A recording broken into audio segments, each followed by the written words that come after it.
Well, hello there, and I do hope you're all well. Well, let's just say I'm going to have my work cut out today, because there's going to be a lot of editing and cutting out, because there are some prize gems questions here. Let's forget about this nonsense about what Priti Patel is trying to do to distract from our Prime Minister, Boris Johnson, with her ridiculous nonsense about Rwanda. This is the real reason why we're here. Let's just hear what absolute nonsense this clown comes up with. Thank you, Mr. Speaker. With permission, I'll update the House on the government's response to events at home and abroad during the Easter recess. I will come to Ukraine in a moment, since I've just left a virtual meeting with President Biden, President Macron, Chancellor Scholz, and 8 other world leaders. What do you think they're going to say to you? Why would I listen to you? You're a lawbreaker, Bodge. You break your own laws. So why would we listen to anything you have got to say, Bodge? But let me begin in all humility by saying that on the 12th of April, I received a fixed penalty notice relating to an event in Downing Street on the 19th of June 2020. I paid the fine immediately, and I offered the British people a full apology. Does this remind you of that MP that character from Little Britain? I was just venturing past Hampstead Heath when I bumped into a constituency of mine, and he ushered me into a lavatory so we could talk about education reform. And as we were talking, I slipped on the wet floor, and a part of my anatomy accidentally entered him. Pathetic.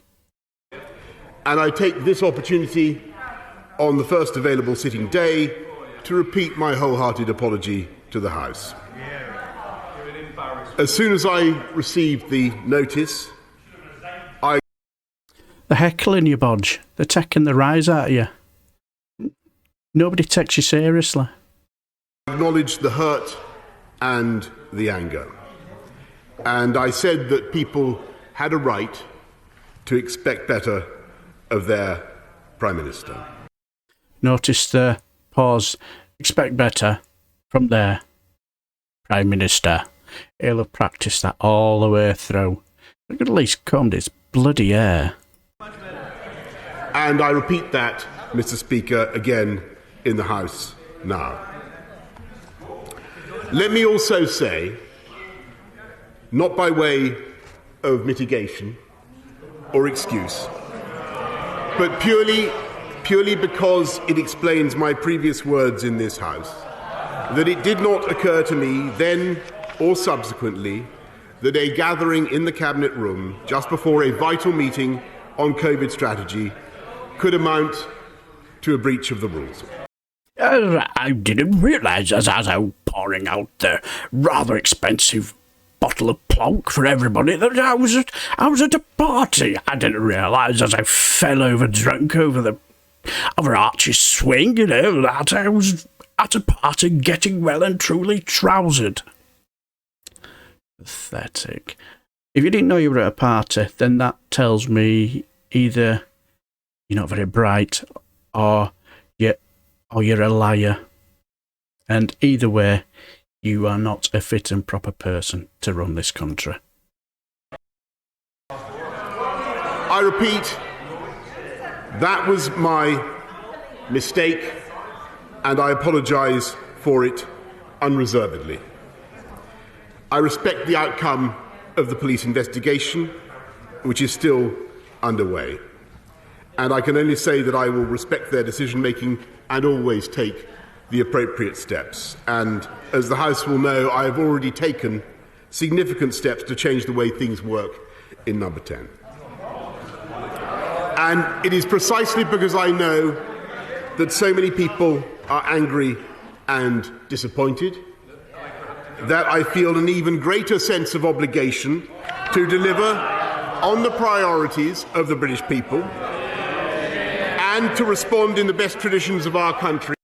In other words, as far as I'm concerned, the matter is closed, and everybody should need to move on. And like as David Williams does in that sketch for Little Britain, kisses Matt Lucas as he plays his wife on the chin, as if to say, right, as far as I'm concerned, the matter is closed. What a bell-tap. To Putin's barbaric onslaught against Ukraine. That's the new one now. He's going to hide behind Ukraine to save his arse. Our Ukrainian friends are fighting for the life of their nation, and they achieved the greatest feat of arms of the 21st century by repelling the Russian assault on Kiev. And the whole House will share my admiration for their heroism and courage. Sorry for the guy at the side. He's probably more, how can I put it? He's probably got more moral fibre in his toe than what this absolute lying charlatan has. Putin arrogantly assumed that he would capture Kiev in a matter of days. And now the blackened carcasses of his tanks and heavy armour litter the approaches to the capital on both banks of the Dnieper and are smouldering monuments to his failure. Having pulverised the invaders' armoured spearheads, the Ukrainians then counterattacked, and by the 6th of April, Putin had been compelled. Look at their faces. They don't look impressed. He doesn't. He certainly doesn't. And I watched our Dizzy Lizzie, you know, the Brains Trust. She looked like she'd just eaten incredibly hot mean curry, and she could feel the bowels moving. She didn't look impressed. To withdraw his forces from the entire Kiev region. Britain and our allies supplied some of the weaponry, but it was Ukrainian valour and sacrifice which saved their capital. I travelled to Kiev myself on the 9th of April, the first G7 leader to visit since the invasion, and I spent 4 hours with President Volodymyr Zelensky, the indomitable leader of a nation fighting for survival, who gives the roar of a lion-hearted people.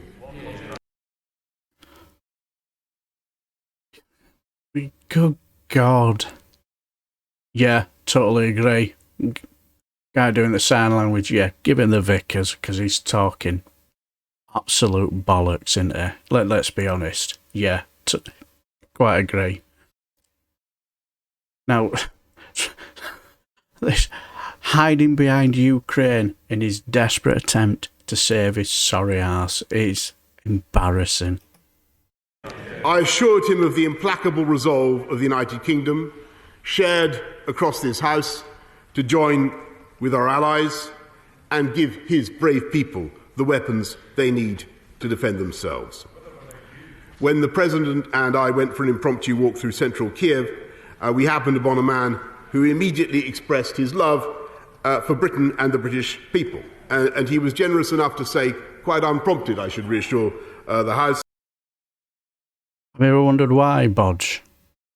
Because they'll be using their own media to tell you how wonderful you are, how wonderful you support you, because to get something out of you, you've got to really, really, really show your love, because as a party, as a very thin-skinned party, slight minuscule of insult, you go off on a tangent and go absolutely mental because you're so thin-skinned.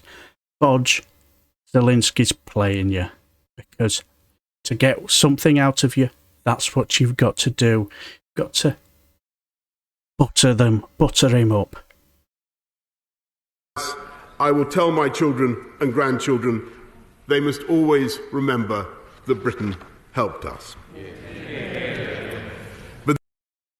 Did you tell him, oh yeah, we've got all this money from dirty Russian money that's been washing our party for a good few years now? The urgency is even greater now because Putin has regrouped his forces and launched a new offensive in the Donbass. We knew this danger would come. And when I welcomed President Duda of Poland to Downing Street on the 7th of April and Chancellor Scholz the following day, we discussed exactly how we could provide the arms that Ukraine would desperately need to counter Putin's next onslaught. On the 12th of April, I spoke to President Biden to brief him on my visit to Kiev and how we will intensify our support for President. I wonder what he said to you. Oh, howdy, Prime Minister Boris Johnson. What's it like knowing you broke the law? Zelensky. Sorry for the dodgy American accent. Our goal must be to strengthen and fortify Ukraine to the point where Russia will never dare to invade again. Just as our foreign policy must look to the long term, the same is true of this government's domestic priorities. And as we face the economic aftershocks of COVID and the consequences of Russian aggression, that is above all in tackling the impact on British energy prices and on consumers and on family bills. And that's why we're spending over £9 billion to help families struggling with their bills. We're helping families to insulate their homes and reduce costs, and to end our dependence on Putin's oil and gas, and to... I think we'll leave it here because he's talking out his arse now. He's just spent a couple of minutes feeling sorry for himself, talking all sorrowful, as if I apologise for getting caught absolutely trousered at a party that probably I instigated, and now it's time to move on, plebs, and because there's a war in another country, Can't leave now. What an arsehole. Yeah, that's probably the size of his penis as well. What an idiot. I'm going to leave it here because you don't want to listen to this clown any longer because he's just an absolute disgrace. I shall leave the video here until the next time. I shall bid you farewell and take care.